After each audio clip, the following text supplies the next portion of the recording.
Ciao a tutti, sono Francesco Lo Savio e sono il capobase della società Dream Yacht Charter ad Olbia in Sardegna. Vi parlo in questo momento da una delle barche ormeggiate presso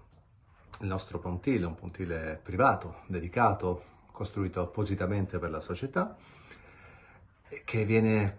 a trovarsi nel cuore della città, a 2 passi dall'aeroporto, dal centro storico, dal centro della città, dove ci sono tutti i negozi, tutti i ristoranti, i supermercati, tutto quello che serve ad una buona logistica di partenza per una perfetta vacanza in barca a vela o in catamarano qui da noi. In questo piccolo reportage vorrei parlarvi di quelli che sono i posti più belli da visitare qui in Sardegna. Ci sarebbe da parlare per ore di questi magnifici posti, di queste magnifiche cale, di questi colori, di questi profumi che difficilmente si riescono a trovare dalle altre parti del mondo. A partire da Olbia, la base di partenza da cui noi ci troviamo, si possono andare a visitare nelle immediate vicinanze a meno di 3-4 miglia, quindi perfetto per una prima serata in partenza,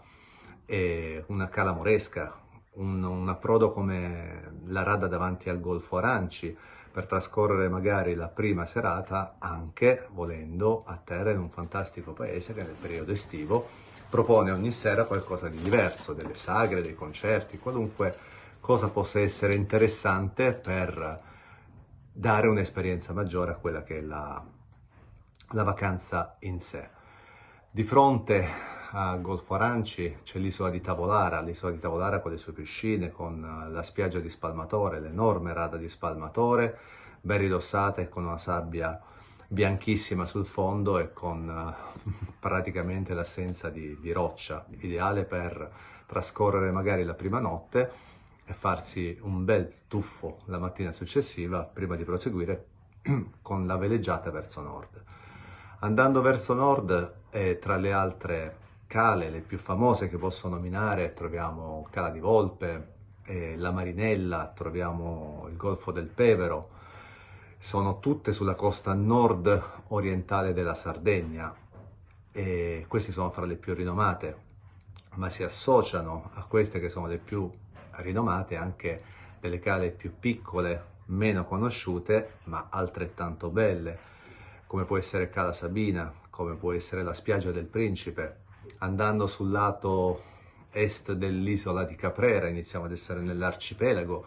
trovano spazio all'immaginazione,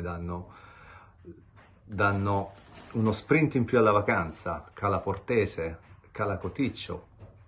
altrimenti chiamata la Tahiti qui in Sardegna. Basta andare a cercare 2 fotografie per capire la bellezza di questo posto.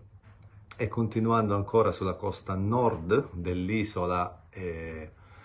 troviamo la rada di Cannigione, con un altro bellissimo approdo, un altro bellissimo porto, dove ogni sera è pieno di vita. Andando ancora a nord, tra le 2 isole, fra Caprera e la Maddalena, troviamo Cala Garibaldi, troviamo i Giardinelli, troviamo Cala Napoletana e ancora più ad ovest l'isola di Spargi con la sua fantastica Cala Corsara, un momento magico al tramonto. E poi le 3 isole, il Fiore all'Occhiello con la rada localmente chiamata il Manto della Madonna, quella racchiusa fra le isole di Razzoli, Budelli e Santa Maria, una piscina naturale che si può solo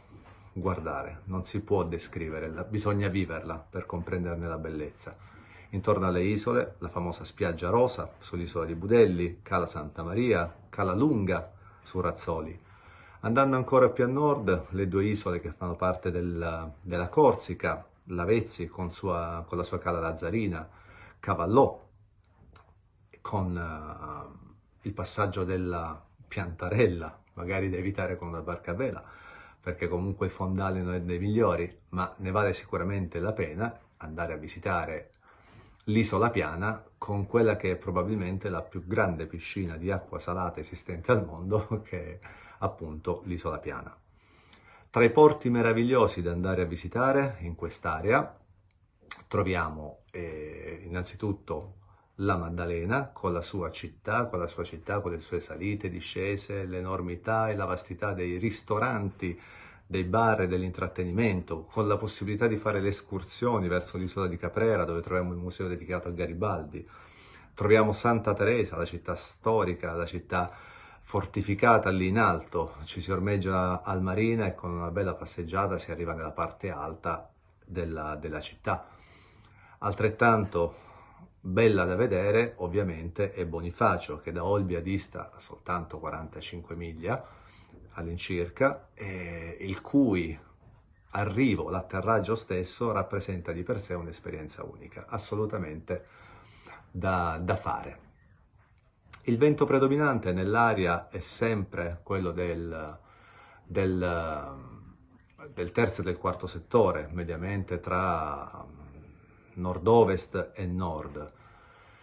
E le zone a rischio per la navigazione, in particolare con una barca a vela, sono ben riportate sulle carte, in particolare abbiamo a nord di Caprera un'area con una secca molto pericolosa, di fronte al Romazzino abbiamo un'altra secca pericolosa, ma tutte vengono ben identificate sulle carte. L'importante è continuare a fare una navigazione sicura per il piacere stesso della vacanza.